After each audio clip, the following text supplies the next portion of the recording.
Après avoir exploré en long, en large et en travers des mythes très connus, je vous propose de visiter les profondeurs du Tartare pour trouver des histoires un peu différentes, moins connues, et je vous propose de découvrir pour l'occasion le nouveau générique de l'émission.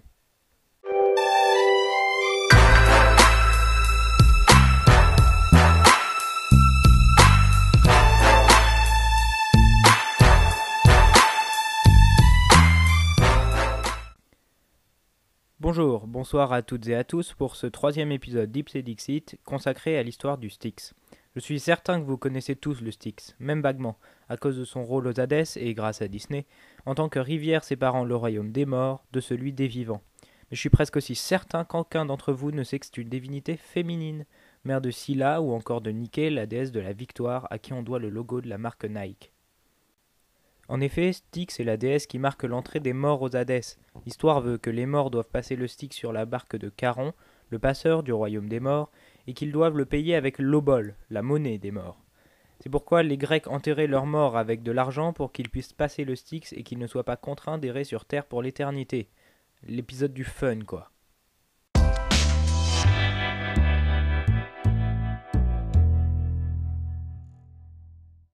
Comme je vous l'ai dit plus tôt, le Styx est la mère du monstre Scylla, qui règne sur le détroit de Messine avec Charybde, la fille de Poséidon et de Gaïa, empêchant ainsi les voyageurs et leurs bateaux de passer par là. Mais ce monstre terrifiant n'est pas le seul enfant de Styx. Avec le titan Pallas, elle est la mère des dieux et déesses mineurs Zélos, le zèle, Nike, la victoire, Bia, la force, et enfin Kratos, la puissance. Non mais pas ce Kratos! Nike, comme vous le savez peut-être, est un des symboles d'Athéna, car la guerre est accompagnée par la victoire, mais elle est aussi à l'origine du nom de la marque Nike, dont l'apostrophe serait en fait les ailes de la déesse, mais stylisées. Pour ce qui est de Bia, c'est la personnification de la valeur et de la force, et Échille lui donne le rôle d'avoir enchaîné Prométhée à son rocher pour avoir volé le feu aux dieux. Elle l'aurait attaché là avec Héphaïstos et son frère, Kratos, pour qu'ils se fassent bouffer le foie par un vautour ou un aigle chaque jour. On sait peu de choses de Zélos, si ce n'est qu'il représente le zèle dans le sens d'ardeur à la tâche ou d'émulation. C'est un dieu pour les athlètes des jeux, quoi. Quant à Kratos, dont on a déjà parlé, avant d'être le héros de la série de jeux God of War et un proche de Zeus, comme ses frères et sœurs, il est la personnification de la puissance, de la détermination, que l'on peut d'ailleurs retrouver chez le Kratos de Sony. Apollodore, dans sa bibliothèque, décrit également Perséphone comme la fille de Styx et de Zeus, décidant ainsi qu'elle a toujours été la reine des Hadès.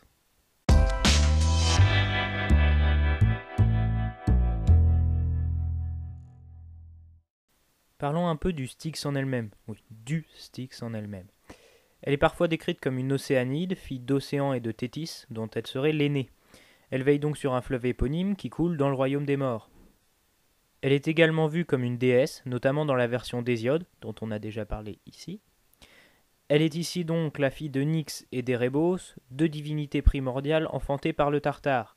Il faut savoir que si l'on prête serment sur le nom du Styx, et que l'on ne s'y tient pas, la punition encourue est terrible. Si les dieux jurent sur le Styx, la déesse de l'aube et messagère des dieux, Iris, remplit une coupe en or avec de l'eau provenant du fleuve des enfers, et si le dieu enfreint sa promesse, il est obligé de boire le contenu de la coupe, ce qui lui retire la parole et le souffle, pendant 9 ans, et il est ensuite banni du conseil des dieux pendant 9 autres années. Les quelques mortels à avoir trahi une promesse sur le Styx sont les Alloades, et ces géants jumeaux de la deuxième génération, Othos et Éphialtès, furent condamnés à rester attachés à une colonne par des serpents et avec les cris incessants d'une chouette les empêchant de trouver le sommeil.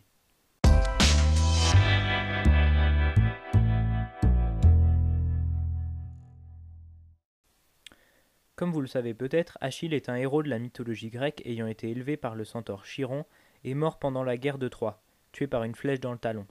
En effet, sa mère, la Néréide Thétis, l'aurait plongé dans les flots du Styx et l'aurait rendu invulnérable, sauf au talon par lequel elle le tenait. Après avoir vaincu le champion troyen lors de sa 10e année de siège, il est tué d'une flèche tirée par Paris et guidé par le dieu Apollon. C'est grâce à cette histoire que l'on apprend le caractère protecteur du Styx, en plus de son rôle de frontière pour les enfers.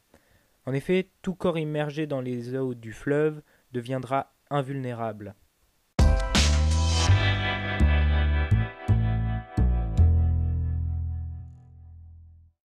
On retrouve la figure du Styx dans les arts des périodes suivant l'Antiquité, notamment dans la perception de l'enfer chrétien. Dante Alighieri l'a représenté dans sa Divine Comédie en 1307, où il en fait le 5e cercle des enfers, où sont immergées les personnes ayant commis le péché de colère. Le Styx marque la limite de la cité de Dité, au centre de laquelle se tient le diable. Le passeur du Styx n'est pas Charon dans la Divine Comédie, mais Plégias, un nocher. Alors je me suis renseigné, il semblerait qu'un nocher soit un patron de navire, un pilote grec en quelque sorte. Le Styx a eu d'autres adaptations à travers les siècles et les différents endroits du globe. Encore récemment, dans les romans de fantasy de Rick Riordan, Percy Jackson, le personnage principal, et Nico, le fils du dieu Hadès, possède une épée forgée dans une matière très résistante qui s'appelle le fer stygien. Oui, je sais, pas très original. Si j'ai envie de dire que Percy, avec, et à la fin, il meurt. Stygien étant l'adjectif relatif au Styx, l'épée de Nico est en fait forgée par les os du Styx, sur lesquels il possède un pouvoir.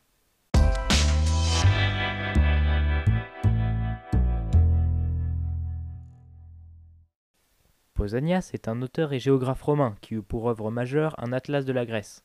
Écrit au cours du IIe siècle de notre ère, l'auteur y décrit une source située en Achaïe, au nord de l'Arcadie antique, qui serait celle du Styx. Elle forme une cascade du haut d'une falaise et se jette dans le golfe de Corinthe.